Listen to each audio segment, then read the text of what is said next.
अचानक म्हणून आत मेलो मांजर गेला असेल. दाखवा बरं काय कुठं वेग झाली. हे बघा हे असं जाऊ केलंय. जावा की तुम्ही हे तिथे बघा जावा.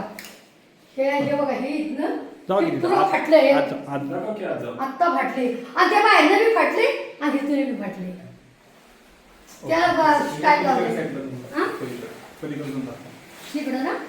हे बघा हे यातनं हे असं गेले हे वरती गेले पुढे गेले असं हे पूर्ण असं हे झाले आणि ह्या साईडला बघा हे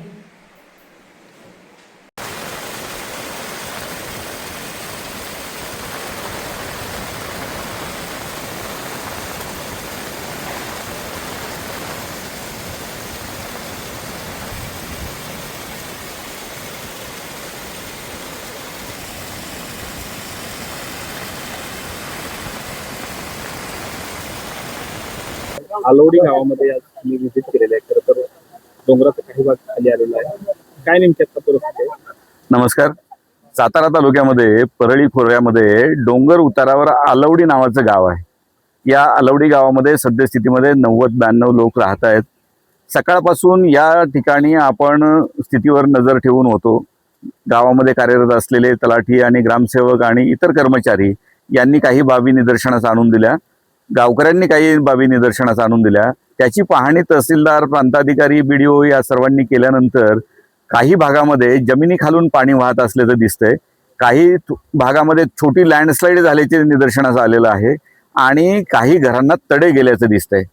तर ह्या सर्व पार्श्वभूमीवर मी आणि मुख्य कार्यकारी अधिकारी जिल्हा परिषद याश्नी नागराजन मॅडम आणि जिल्हा परिषदेचे उपाध्यक्ष राजूभैया भोसले आणि सर्व या भागातले जे अधिकारी आहेत यांनी प्रत्यक्ष जाऊन पाहणी केली. गावकरी आमच्या सोबत होते आणि आता सर्वानुमते असं ठरलेलं आहे की रात्रीच्या वेळेस जे घरांना तडे गेलेले आहेत त्याच्यात वाढ होण्याची शक्यता आहे. कारण आज दिवसभरामध्ये त्यामध्ये वाढ झालेली आहे. पाऊस अद्यापपर्यंत थांबलेला नाही आणि त्यामुळे धोका रात्री वाढण्याची शक्यता लक्षात घेऊन या भागातील, या गावातील सर्व लोकांना वाचवण्यासाठी आणि जीविताचं रक्षण करण्यासाठी टेम्पररी शिफ्टिंग ज्याला म्हणतो आपण, तात्पुरतं स्थलांतर आपण पाटेघरमध्ये किंवा सज्जनगडच्या पायथ्याला जिथे आपल्याला 2 हॉल मिळत आहेत त्या ठिकाणी आपण करतोय आणि उद्या सकाळी परत येऊन पाहणी केली जाईल आणि प्रसंगानुसार वेगळे निर्णय घेतले जातील.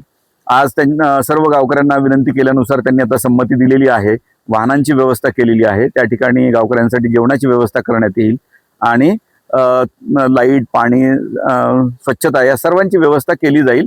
आणि गावकऱ्यांचे मी आभार मानतो यासाठी की त्यांनी प्रशासनाने जे आवाहन केलेलं आहे, विनंती केली आहे, त्याला मान्यता दिली, मान दिला आणि ते आता सर्वजण आमच्या सोबत यायला तयार झालेले आहेत. साधारणतः किती भाग जो आहे तो धोकादायक स्थितीत आहे? नाही, आता जे पाहिलं ना आपण त्याच्यामध्ये गावाच्या दक्षिणेच्या बाजूला सकाळी एक छोटी लँडस्लाईड झालेली आहे. त्या ठिकाणी प्रवाहाने मार्ग बदललेला दिसतोय. आता सध्या पाणी त्या मूळ प्रवाहातनं चाललेलं आहे, परंतु त्याला लागूनच जी घरं आहेत तर 2 घरामध्ये तर किमान तडे गेल्याचं दिसतंय आणि त्याच्या बाजूच्या जमिनीवर पण तडे विस्तारताना दिसत आहेत. कॉन्क्रीट रोड आहे त्याच्यावरही तडे सकाळच्या पेक्षा जास्त वाढलेले दिसत आहेत. आणि आता आपण ज्या ठिकाणी उभे आहोत त्याच्या पाठीमागच्या बाजूला जो गावाचा सर्वात खालचा भाग आहे त्या ठिकाणी गावाच्या खालून पाणी येताना दिसतंय. मुळात आपण सर्वांनी हे लक्षात घेतलं पाहिजे की जमिनीच्या खालून जर पाणी व्हायला लागलं तर खडक आणि माती याच्यामधनं पाणी वाहत असताना जो जमिनीला खडकाचा आधार असतो तो निघून जातो आणि लँडस्लाईड घडून येते. म्हणून आता परिस्थिती लक्षात घेऊन आपण हा निर्णय घेतलेला आहे की आज गावामध्ये जे लोक आहेत त्यांना विनंती करून आपण तात्पुरतं स्थलांतरित करतो. काय सांगाल आताची काय परिस्थिती आहे गावाची?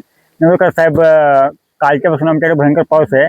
आणखीन आमचं गाव डोंगर भागामध्ये असल्यामुळे आमच्या गावाच्या डाव्या साईडला एक स्लायडिंग वरचा डोंगर आहे, तो घसरून खाली आला आहे. आणि बऱ्याचशा भेगांना 7-8 घरांना भेगा पडल्यात. बऱ्याचशा रस्त्यांना भेगा पडल्यात आणि इतरांना खूप अवघड झालं आहे.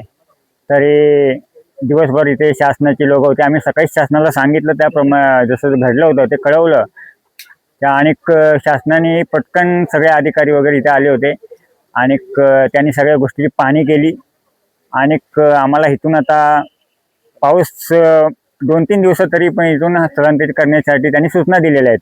आणि त्यांच्या सूचनेचा मान ठेवून आम्ही आजूबाजूच्या गावांमध्ये स्थलांतरित होतोय. आमची जनावरं वगैरे आहेत, जनावरं थोडं घेऊन जाणं खूप अवघड झालं होतं, पण आता काय पर्याय नाही आहे. जनावरं इथंच आम्ही सोडून, घरामध्ये सोडून जिथे शासन सांगेल आम्हाला आजूबाजूच्या गावांमध्ये कुठे सोय करून देईल तिथे आम्ही जातोय. इथे सगळे अधिकारी आले होते, कलेक्टर साहेब स्वतः इथे आले होते जातीने, तसेच झेडपीचे उपाध्यक्ष भैयासाहेब इथं येऊन गेले, स्वतः पाणी घेऊन गेले आणि त्यांच्या सूचनेप्रमाणे जसे ते सांगतील आता तसं आम्ही करणार आहोत. पुढे बघूया जसं शासन करेल ते आम्हाला मान्य असेल.